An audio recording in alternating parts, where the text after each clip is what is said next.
We're going to cut this thing. All right, everybody. First of all, I'd like to say thank you very much for being here with us today. It's an honor for us to be able to attach such a wonderful energy, such a wonderful life that was lived by that is being lived, I should say, by Mr. Gill Schwartz. I mean, there's really not much that I could say personally, because I've never actually met him. I've spoken on the phone with him about 3 or 4 times, and I've picked his brain. I've asked him questions that I don't ask anybody just because I know they're not going to know the answers. and he's always given me some great answers that have actually allowed me to move forward and to continue growing spiritually. It's an honor. It's an honor again to have that energy come in and form a part of the energy that is the Witch's Garden as well. And we're going to go ahead and cut this. Yeah. And Freddie's going to be reading some of Gill's poetry. We're naming it the Gill Schwartz Wisdom Visions Spiritual Arts Library at the Witch's Garden. Sounds wonderful. Long name.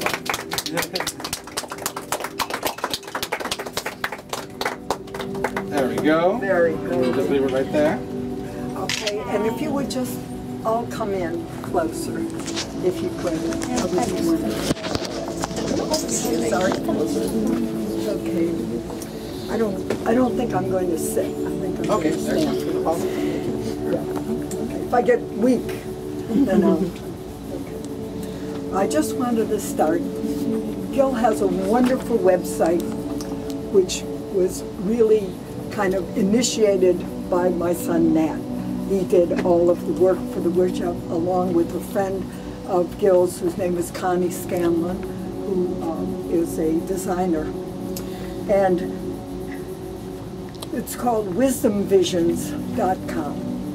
And he introduces it by asking, welcome to my WEB web, and that stands for Whole Life Energy Bond.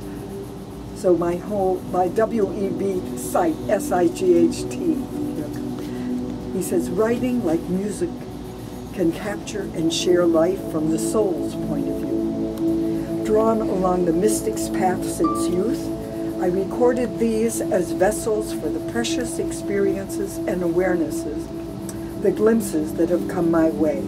They express the marvels of the inner world and reveal something of the hidden truth beyond us. They help me remain attentive to appreciate life beyond simply my worldly self's view. Beauty calls us and is a means to transcend the momentary, to appreciate the cosmic, the divine in the moment. And I'm going to read a series of his poems from his book, Seamus Songs. The first one, he did a series with an Indian, I can't remember his name, a Native American Indian, and he was given the medicine name of Shantu Ya. Crazy Owl. It stands for Crazy Owl. And the first one I want to read is his poem called Crazy Owl. Born with the slivered moon in his beak, torn between two worlds, this one that seems and the one that is. Mad bird hangs onto both, entranced by his agony, lust and illumination blaze with each breath. Mad man of my soul sings out between moans. My joy is in the shimmering, not the one realm, nor the other, but the in-between realm, where neither and both are, the shimmering. Crazy Owl bays in the dust, twists his head round front to back, strikes in the dead of night silently, eyes fixed in cold frenzy. Crazy Owl is a turnaround man, star man, ape, and angel merged. This is one of my favorites, and it's called The Sign. That's my favorite too. Yeah, is it okay? Make the sign with your naked hand in the frozen mud, there in the middle of the road. With your hand still bleeding, go into the town and make the sign on the walls. The sacred sign will be pure red on those black walls. Write it on pieces of paper that you will leave everywhere. Solitary and quietly they will come to it. Driving his wagon of hay, the farmer will see it beneath his horse's hooves. Drunks and lovers will come to it late at night, glaring from the walls. Old men and little children will find the paper scraps. One by one, they will feel it, and they who feel it must seek to know it. It is humble man's work. If you mark your real name, it will confuse them. Then it will take them longer. You understand, it must come to them as a personal message from someone unknown or from some god. That way, they're free to decide. Naturally self-enslaving, they must be given no choice but freedom. In freedom, they will be forced to the necessary conclusion. Any sign would do, you know. A circle or a picture of a cow, anything at all. We only use this sign because it is the secret and center of the universe. But any other would do as well. Mm-hmm. You will remember now. Make the sign in the road, on the walls, in the nooks and crannies, on the scattered pieces of paper. Then, when you have finished, forget it all. Later on, when walking through the town, you might notice this strange mark, and perhaps one day may seek to know it yourself. Good. Thank you, Zach. Mm-hmm. It came off, so here, I'm going to give it to you as I finish. This one is called, can you hear okay? I can hear perfectly. Thank you very much. I'd like to read one when you're done, actually. You what? I would like to read one when you're done. Oh, absolutely. Okay. Any one of these, or do you want to? No, I have one in particular. Which one? No, I'm going to read one. No, I mean, I wonder it's one of the ones. Oh, well, maybe. That's just what I was reading. Why don't you read it now? Wonderful. Yeah. Thank you. We're going to read that one. That is one of my favorite, actually. It's called Endarkenment. There is a way of darkness, as there is a way of light, a descending to the source, as there is an ascension. Shadow defines the face of the one that would otherwise seem flat and lifeless. The lover's kiss is torment to the heart as well as bliss. The maker's clasp can crush as well as bring to creation.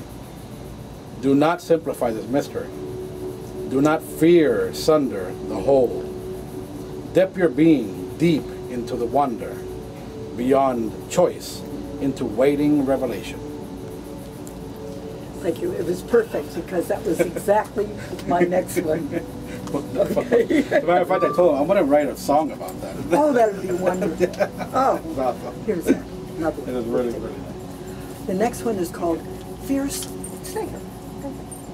It's called Fierce Fire of My Being.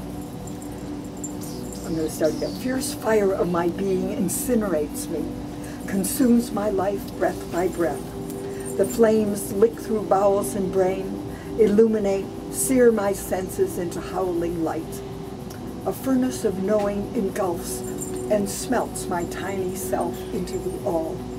The cosmos dissolves, atoms and nebulae, then reappears with the rise and fall of my breath. What I seek is what seeks me, from inside every being and thing. Refractions of consciousness, the 10,000 things God hides in. Just two to go. This one is called Birthing is Not a Once and Forever Thing. The first birth is just a jump start to get the blood moving and the lungs fit to laugh or scream. The next morning takes place in the day-to-day, coming into being and passing away. Remember, all you witness is your own great soul evolving. And I wanted to finish with, oops, No, I'm sorry, there are two more. In the walk of the Spirit, a step is taken that aims for nothing until the place is shown. The foot then firmly placed where no place was before. Another step in faith, another revelation. As the rearward foot releases its hold, in reaching urgency, its weight-supporting spot weakens, dissolves. All that is left is a trail of has-beenness. In the eternal plane lie these hazy tracings, sometimes wandering, confused, often alone, yet striving, yearning for light. Who is to follow a trail wrought of faith and destiny, except one who could only believe? Who is to step from a place graced solid to where there is no place at all, save one who has no other way to go? And I wanted to finish with his merge with the cosmic WEB. That is, light beings or ETs, I can't tell, but unquestionably, they come with highest caring and intent. They surround my head with different and precise tasks. They work in synchronicity. They open my skull along the sutures, painlessly performing directly on my brain, on my psyche. Leads are placed to 40 or 50 nodal points. They fuse to the flesh and become expanding antennas.